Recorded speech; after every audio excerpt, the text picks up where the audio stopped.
Hello and welcome to the Free Cheese, episode 579. I'm your Joe Dix, joined by Matt Sellner. Hello. The Free Cheese is a weekly video game podcast about video games brought to you once a week by thefreecheese.com. Matt, we're adding our first, I guess not our first independent game, but this certainly feels more independent than other games we've added to the list so far. We're playing Ib, the 2012 horror game. More on that later, including where we rank it on the list. First, Matt, I'd like to know if you could step into any piece of art or media, which would you choose? I tried to expand it to media to make it a little bit easier to capture. It could be a song. It could be whatever. If you want a minute to think, I can fill in the gap. Try to keep it to art to keep the theme. All right.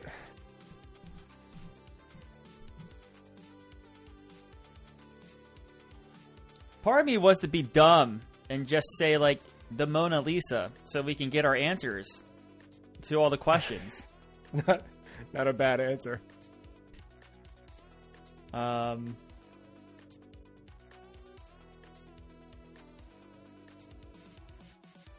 I don't know.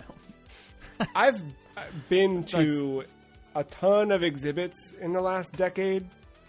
It's kind of like one of the things I do whenever I travel to different cities and stuff like that. We always go to museums and we always try and go to things. And I think I have physically stepped into art in some of these. So there's a lot of great James Turrell pieces out there. I encourage anyone listening, like, find that stuff out. All those different light, the ways it's neat. It's really cool.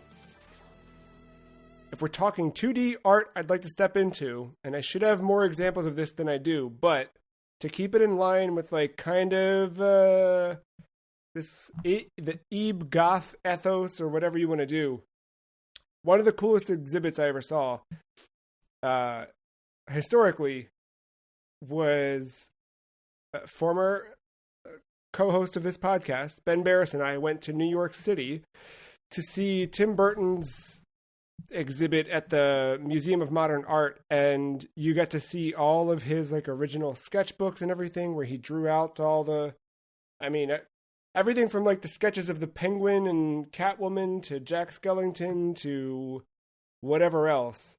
Mm-hmm. I feel like jumping into that notebook would be something. I don't know, probably filled with a lot of attacks and whatever. But I love that. I love the way his drawings looked. That, and playing Ib reminds me a lot of that stuff. So let's go with that. What answers do you want to know about the Mona Lisa? I just want to get answers for people and then make them pay me for the answers. All right, that's fair. That's a good gig. Profit. Yeah. I like it. So Ib, developed by Kouri, published by Kouri. I don't know if I'm saying that right. It's Kouri for those listening that want to look it up. Released on Windows, specifically made with RPG Maker, I should add. And first released on February 27th, 2012. Because this is a very independent release, it has been remade. It was more recently updated in a newer version of RPG Maker and put back out. It's available on more modern platforms. I didn't want to grab that. I grabbed the Japanese text from the original website and translated it. So here's the back of the box as per the original release in Japanese. Ib, a girl who visited the museum with her parents. Ib, who was watching various works, suddenly realized that she was alone. When looking around for someone, something strange happened to the museum. A horror-like exploration adventure. Investigate the area, find items, solve devices, and move forward. It's probably solve puzzles and move forward. Overall, the difficulty is low and there are no battles or difficult actions. Even if you are not good at games, please give this a try. Which I feel is a pretty fair plea from the developer. On this episode, we'll run down the gameplay, the way it looks, the way it sounds, our experience with Ebe, and then, of course, we'll rank it over at thefreecheese.com/thelist. But first, Matt, why did we add Ebe to Season 12? Which is a Great question for you. I will answer. For me, we were coming into this season, and I was really trying hard to, I really wanted to make sure every game I chose was on a different platform than the last. So I didn't want to repeat platforms for the games I chose. And in doing so, I ended up going in some weird directions and things like that. We talked about Little Big Planet last month and how that was kind of like in the spirit of making your own video game. The kind of tie or the branch to, because we tried to, Matt and I both, tie our games that we chose back to the main tentpole games we had this year.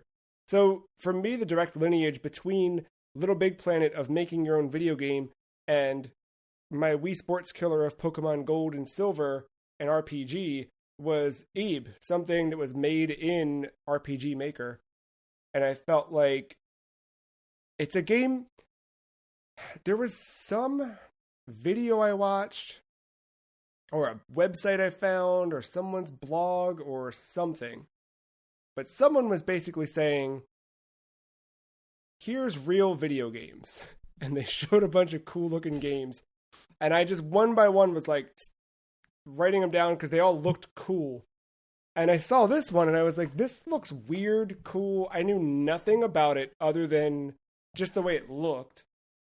And I just jotted it down. And then when it came time for like looking at games, I just had this big list of games to pick for season 12. And I came back to this and I was like, oh, this was made in RPG Maker. This is really neat. We should maybe look at something like that because it's a different thing, right? Especially if my tentpole thing was Pokemon, the biggest video game in the world, compared to something that was made by one person. I don't know. I thought it'd be an interesting one to explore.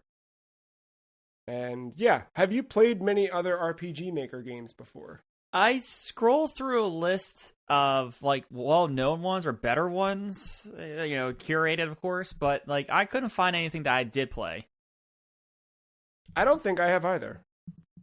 The closest I got was,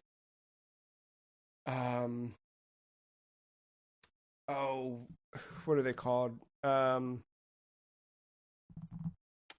I forget which version it was. There was a 3DS version of RPG Maker that let you like download and play other people's games. And that was maybe the closest I got because I just tried some stuff, but it was never like anything memorable or whatever. Yeah, I don't. The one that I've wanted to play for a really long time, that I don't think has actually ever been on one of these lists or not or whatever, but I've always wanted to play Corpse Party. I've never played Corpse Party. I've always wanted to play Yume Nikki, which is meant to be sort of like Earthbound. That's it, man. I don't know. Ebe was maybe the first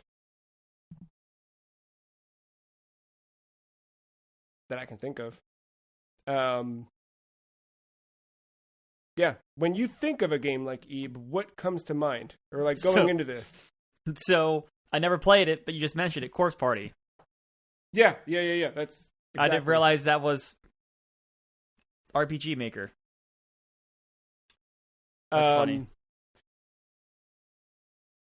I always like forget that it is because it doesn't feel like it is because it's like it got a much wider release later.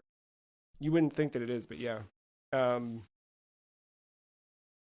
This reminds me a lot of like the stuff I would play on Newgrounds, but also like the like horror animation that would pop up on Newgrounds. Like it gives me a lot of those same similar. It's a lot of that energy coming out of it, but yeah. How would you describe Ebe for someone? Just the setup. Uh, again, kind of just said like, it's top down Pokemon style, running, going around, and then yeah, you go to this art museum, you start looking around, and then you just kind of just realize like, oh, I'm alone. Yeah, because you And kind of like. Yeah, I was gonna say, and things start happening. Yeah, I guess that's a good. Yeah, we should just set the game up itself. You arrive with her parents. You wander in. They're getting you checked in. They say you can go on ahead. And once you interact with one painting, the lights flicker and you're by yourself. And then you're trying to navigate through, and things get weirder and weirder as you wander.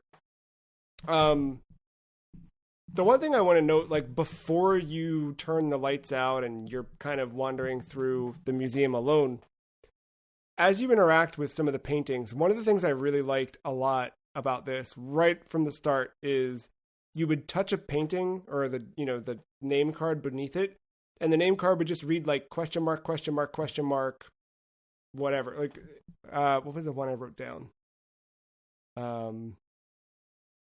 Question mark, question mark, question mark, towers. And then you'd advance the text and it would say, you don't know this word. Mm-hmm. And I really liked that idea of like really kind of placing you in the character's mind of like not being able to really understand the word, you are young in this game, so to speak. I thought that was cool.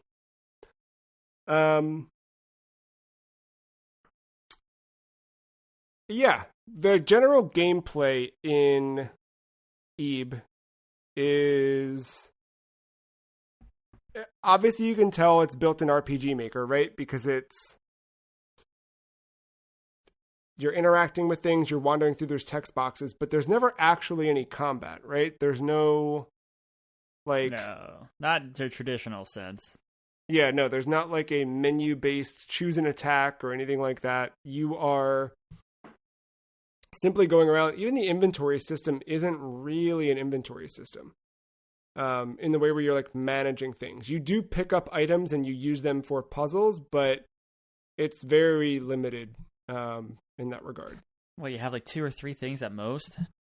At any time, yeah, I think the most you can carry is 3. And one of those is technically your health because it's the rose that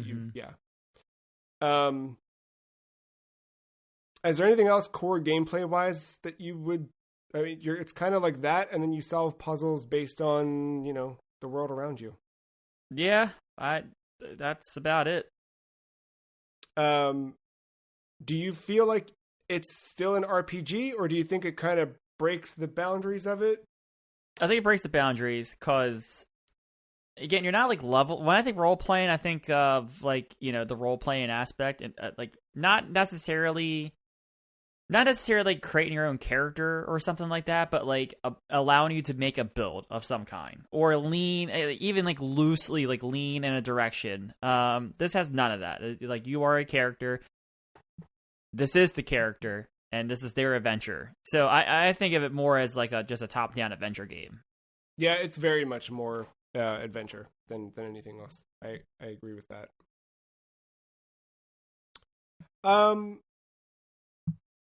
In terms of puzzles, how much variety do you feel like there was in the game?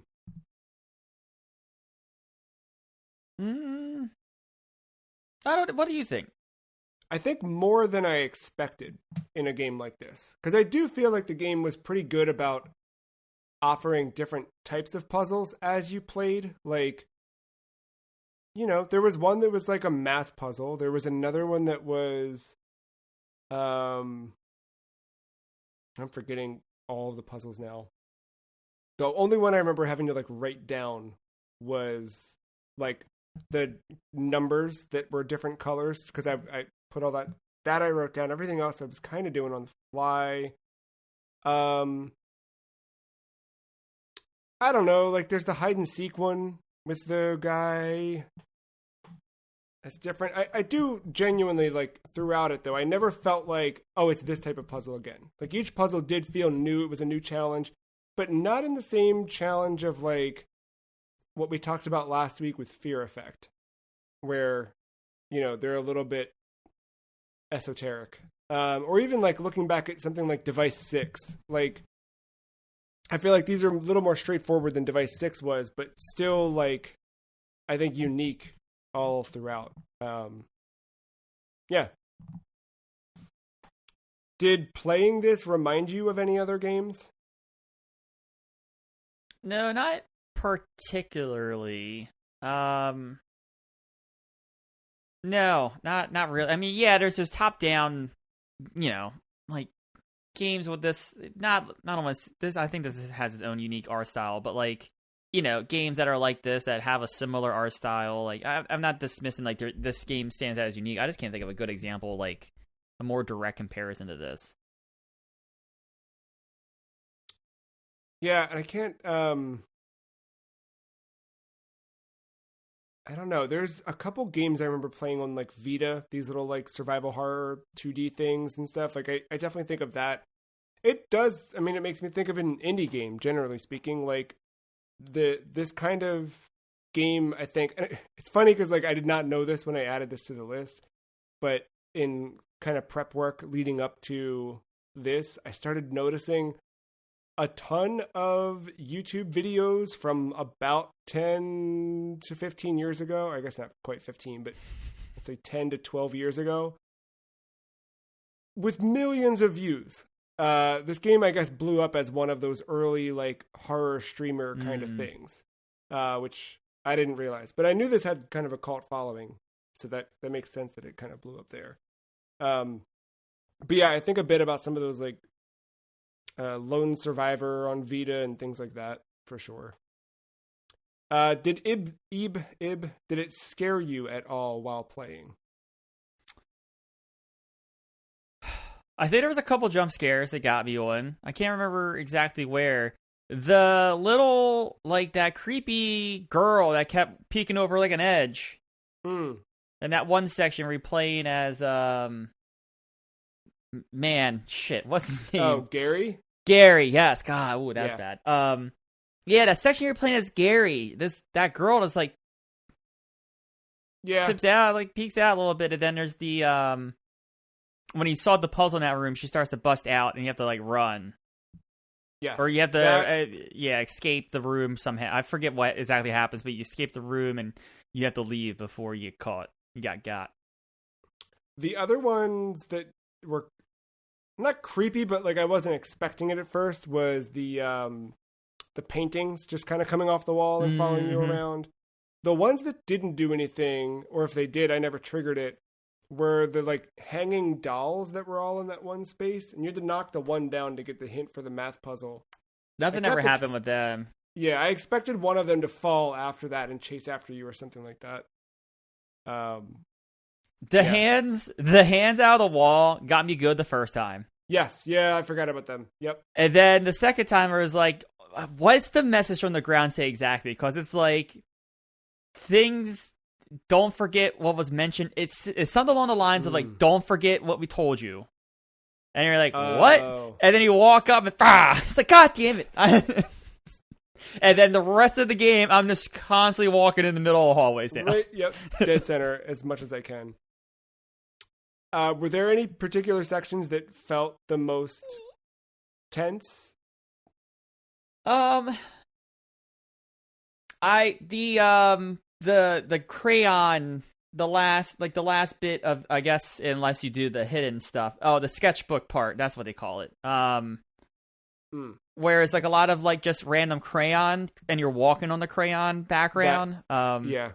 Because at that point, the one character turns out to be, not who you might think it is. And then I don't know. I just kind of had this feeling that character might come out at certain points and like do some chasing and whatever.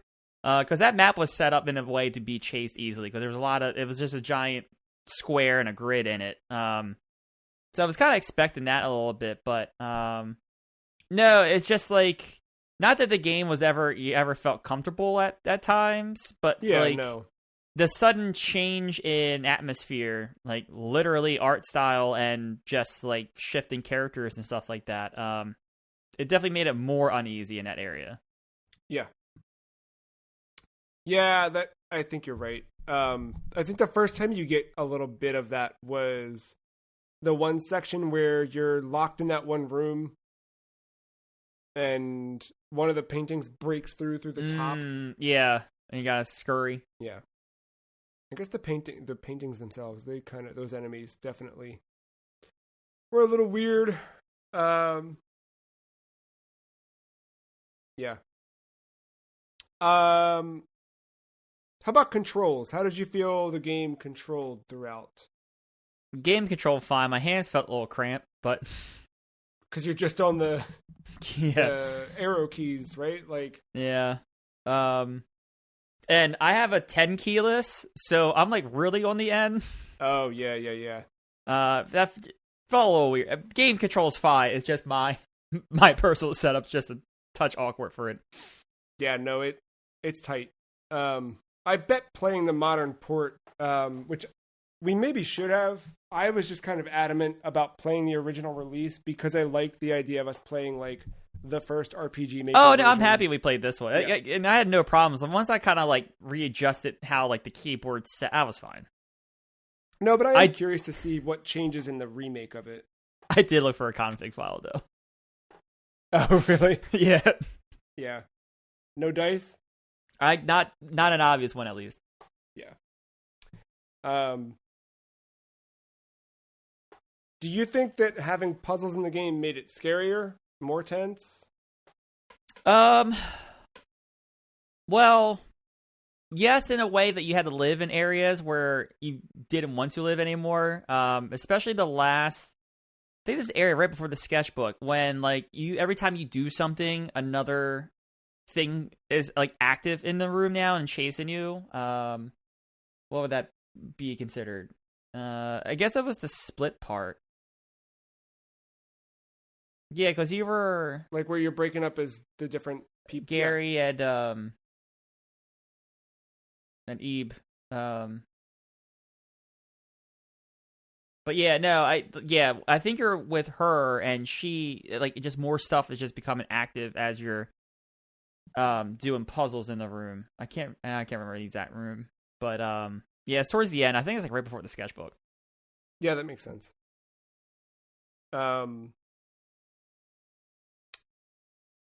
Do you feel like when it came to choices, I know choice is a weird thing in a game like this because they're not so like, there's a few. They're subtle. They're very subtle. Do you feel like you had agency over those choices and how it led to which ending you got? Yes, because I didn't realize what I was doing until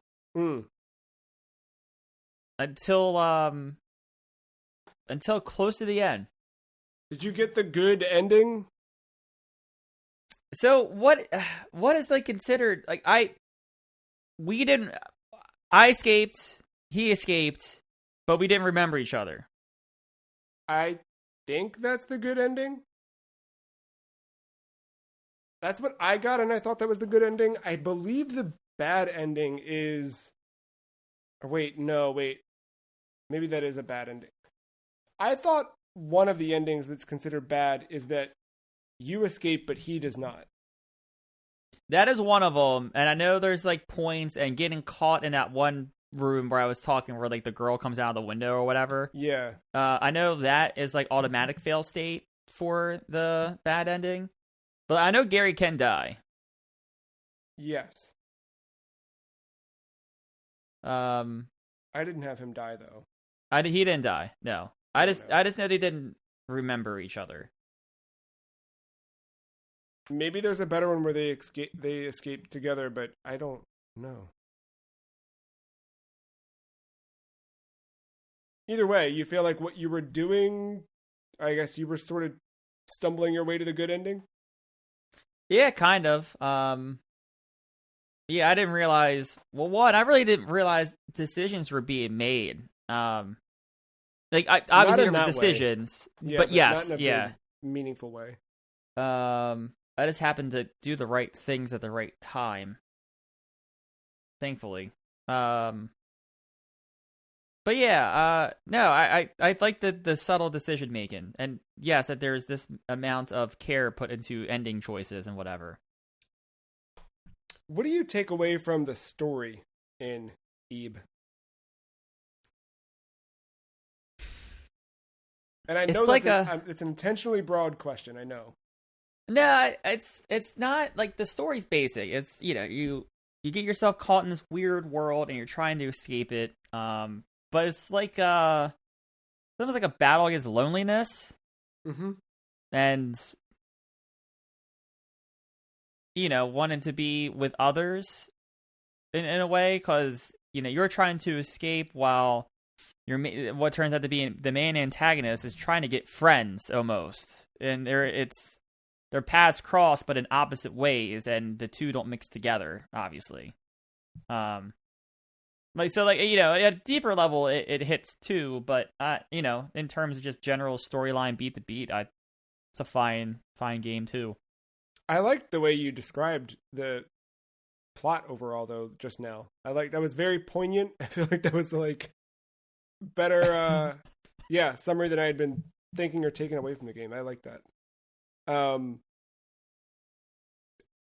Similar to how you would look at art in a museum, what do you get from looking at Ebe?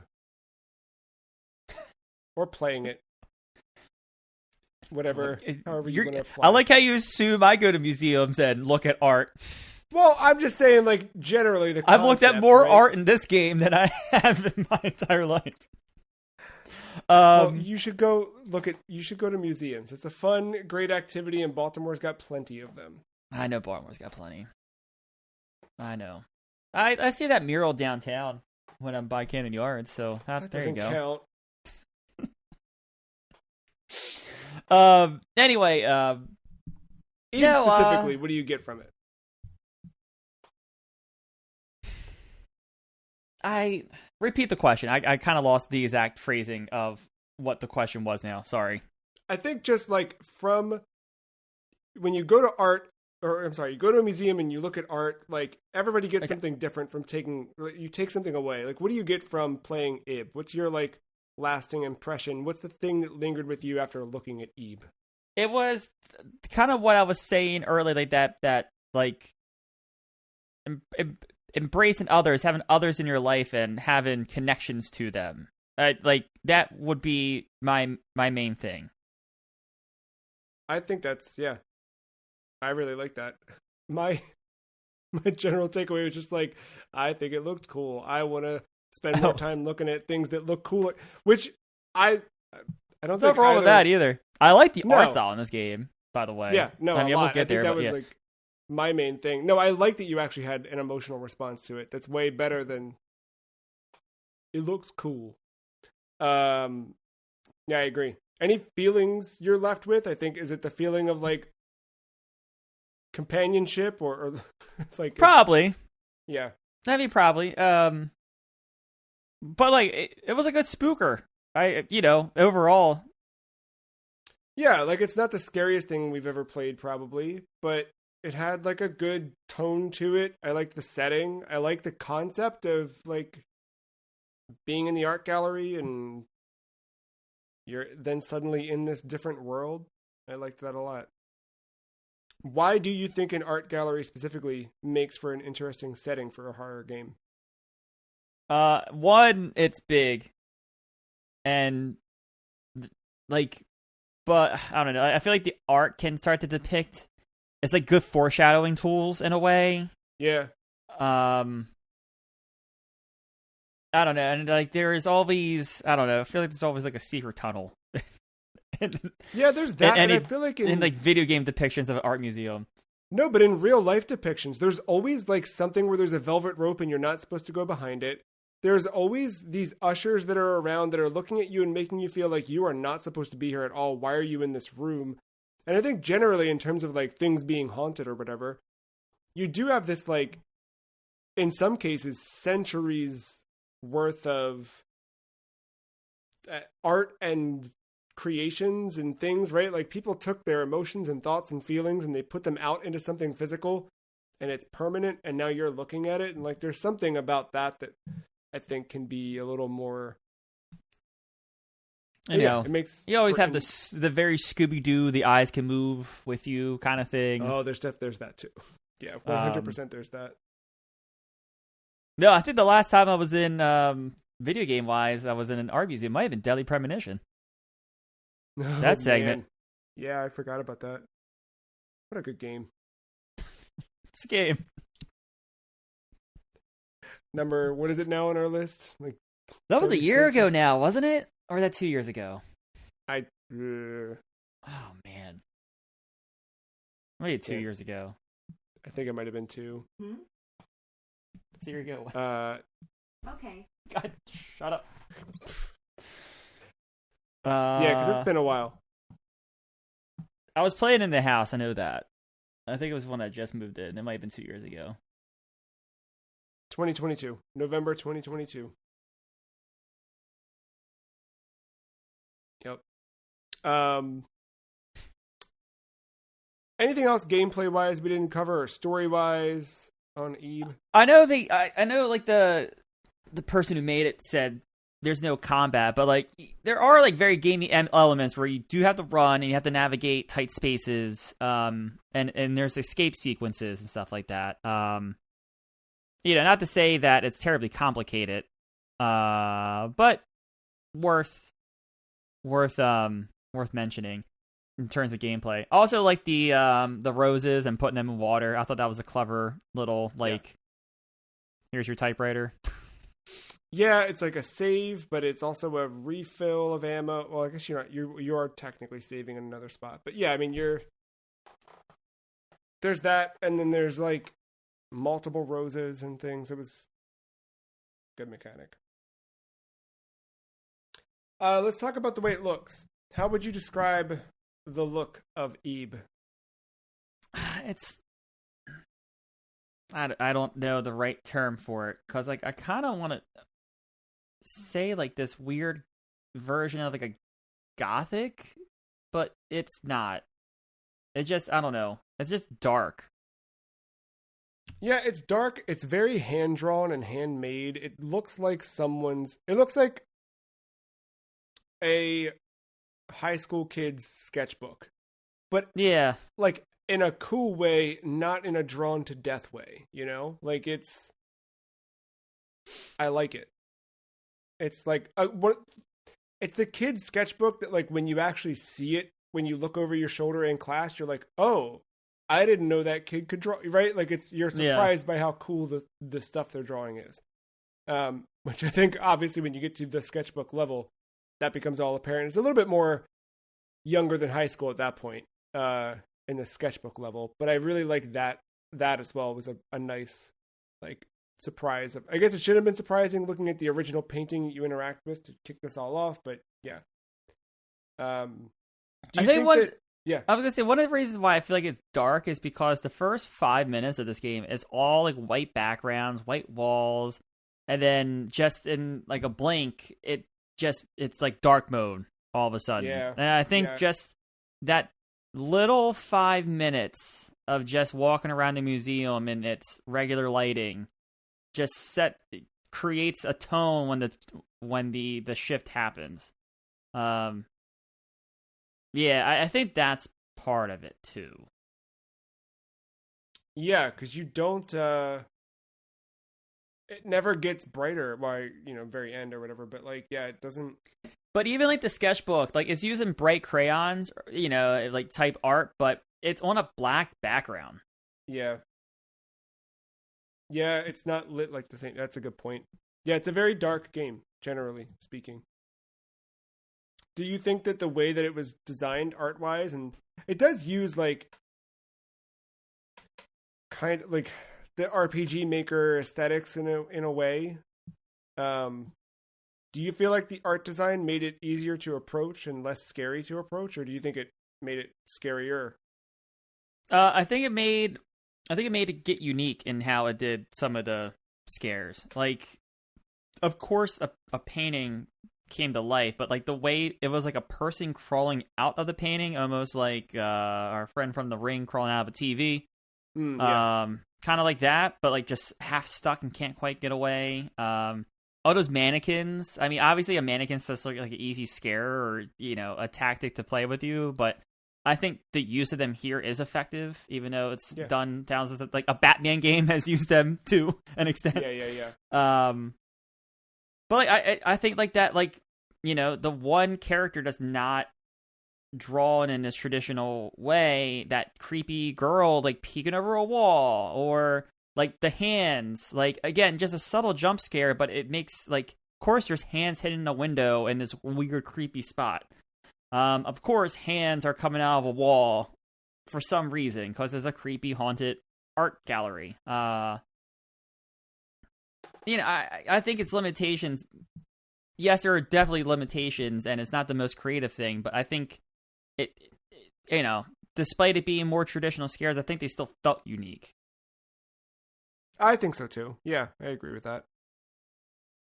Were there any paintings that you were like, oh, that's a good painting? Not that I can remember. I'm sure there was a couple where I was like, oh, that's cool. But yeah, I think I was more zoned into like the clues if they were offering any. Yeah, I think so too.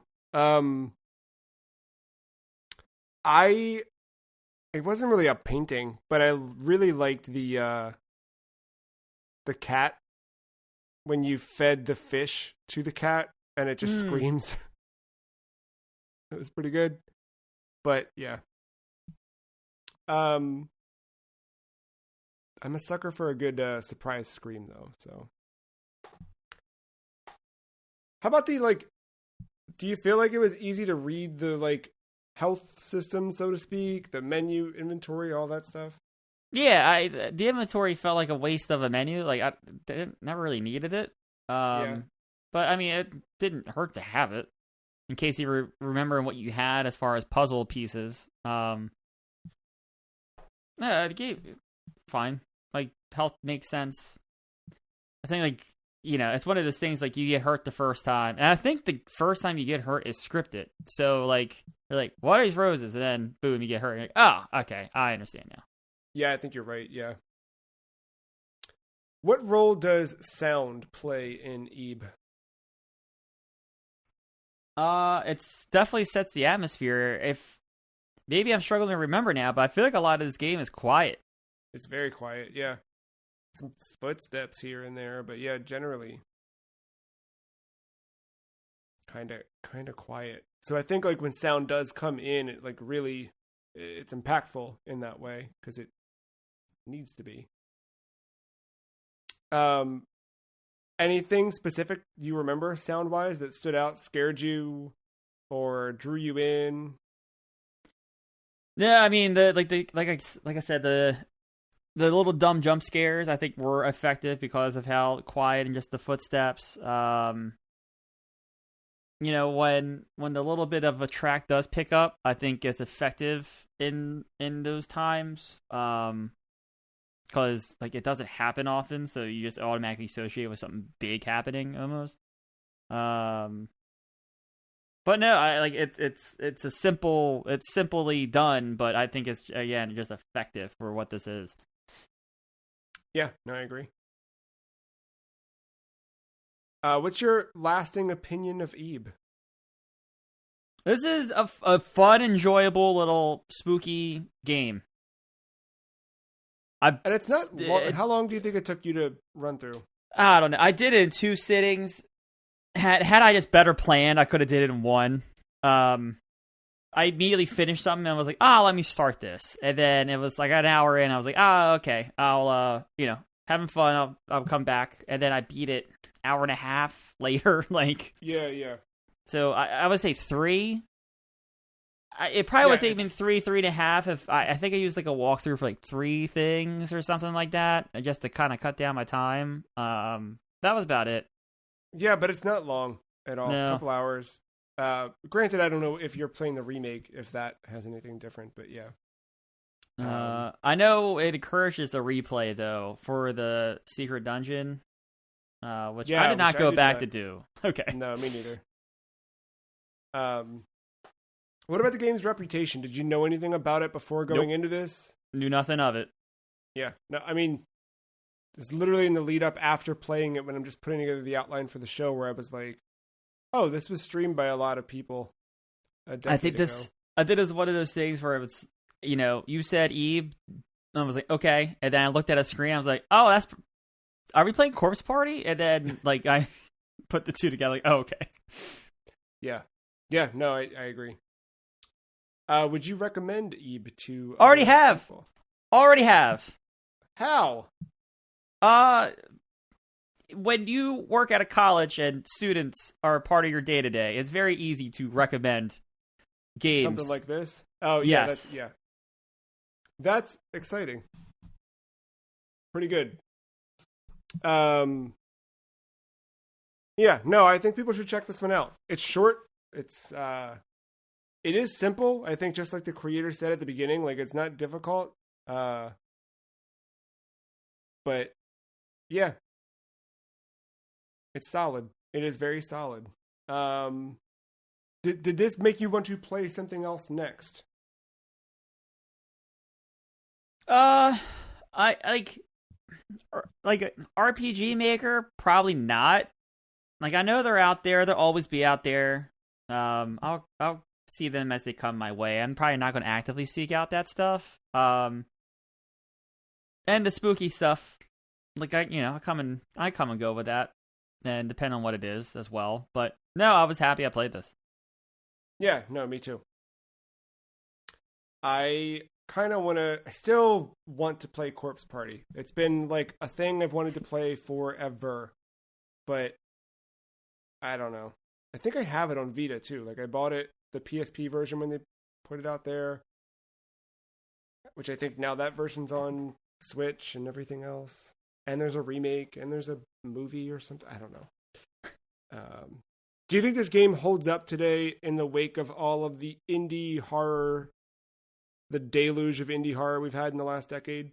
I mean, yes, after playing it, but I also didn't know what this game was because I had it all mixed in with that stuff. Sadly, but hopefully, again, now I know this game exists. I'd be more than happy to recommend it, especially since there's a free version out there. No, but it does. I think if you get if you sink your teeth into some of that stuff and you do enjoy it and you don't just dive in and play like 18 of these things in a row, these things can stick out. But the fact that I'm not actively seeking that out, I'll let it naturally come to me in one way or another. Whether it's we do another game for the list, it gets heavily recommended by someone.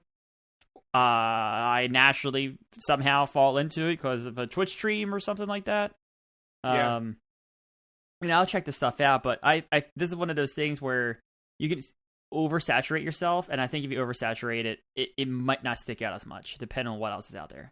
I agree with that. I think for me, this one is like in my head, I call these like a Saturday night game, and it's not exclusive to Saturday night, but it's like, I feel like Friday night, I tend to go to bed at the same time, but Saturday night is usually the night where I'm like, what am I doing? I don't know. And I find myself more often up later, just wandering in directions, not physically, but, mentally with what I'm watching, reading, playing, whatever. When it comes to games, like, I remember plenty a Saturday night spent just like, what's this thing on itch? You know what I mean? Like, or download this, try this. And you end up just getting lost. And like, this definitely feels like something I would have stumbled upon at some point. I just didn't.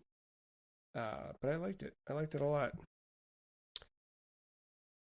Anything else on Ebe before we rank it? It's a tight experience. Tight little short experience.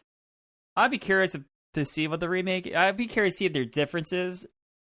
If it's essentially the same game, I don't think it's worth it. But if there's some differences, and it's the thing that gets me to the secret dungeon without a replay of the whole game, I might check it out. I think it's meant to be generally the same. Maybe a couple of the puzzles are more fleshed out or something. But yeah, that's what I got the impression of in the little bit of looking back and forth. Well, Matt, we rank video games on this podcast, and listener, you can check out our rankings at thefreecheese.com/thelist. Where do we rank Ebe? Probably help pull up the list.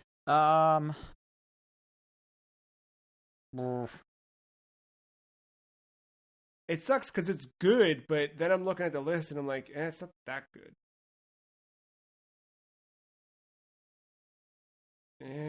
Like, yeah, right there. My gut is like, it's better than Windjammers, worse than Jet Grind. But then I'm looking, well, it's not better than Snatcher.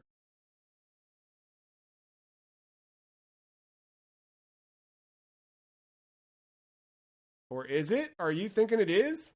No, I started higher, but what you're saying is too true. And I think I just stopped.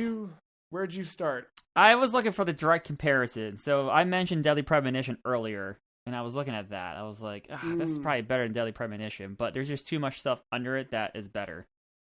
Yeah.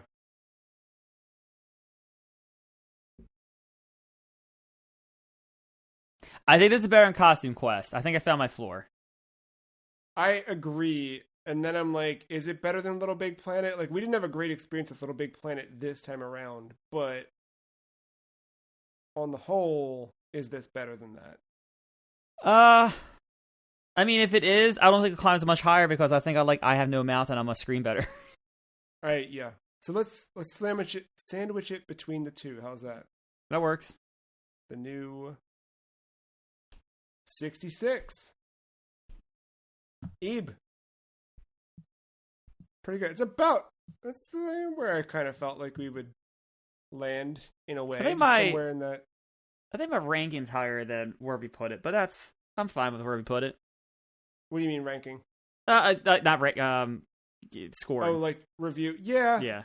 We had that the last 2 weeks where just the reviews are a little bit higher than where my actual like gut feeling is on the game in the list. But that's how it goes sometimes. You can't always play pristine South Park games that are top 5 worthy. No, not at all. So there you have it. Abe. We're only halfway. Hey, kayfabe wise, where are you on South Park from last week? I still feel fine. Like, I look at that top 10 and it's still fine. Tears of the Kingdom is and always was too high. So the more we can do to knock that out of the top 10, the better. Yeah. It's getting weird now. We'll see. We've got... Oh, there's your artsy game. I didn't even think about... Yeah, Eco's your artsy game. Yeah, that's true. That is very true. Yeah. But ranking games is strange, and that's why we do it. Next week, we've got Resident Evil, Code Veronica, X. Did we definitively say X? I'm playing X, and I mean, yeah, we both are playing X, but... Well, then call it X, because... All right. X it is. And then we close out our scary month with Uninvited at the end of October. The old Mac Venture game. But things get weirder as we go into November, where we'll be ranking all of the games we played on stream throughout the year in a single episode, and then we'll be breaking down the 4 Wii Sports Killers and kind of doing a post-mortem on all of those, followed by a giant ranking episode where we just agonize over where we place them. And then we'll close out. I know I'm way ahead now, but you're here listening, so clearly you want to hear it. Ring Fit Part 2. We'll see how fit we are in the ring at the beginning of December. And then we'll be ranking Ring Fit Adventure. So check that out. Yeah, check out that potentially 5-minute episode.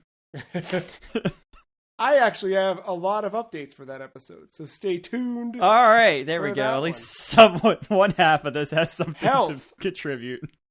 Yeah, we'll have an interesting talk. Yeah, and then we'll be celebrating PlayStation's 30th anniversary, and specifically, we'll be celebrating PSP's 20th anniversary. Right? Let's get to the real meat of it. That's it. That's the episode. That's been Ebe. And we will be back next week with Code Veronica. Until then, thank you, Matt. Thank you, listener, for listening. See you next time. Bye.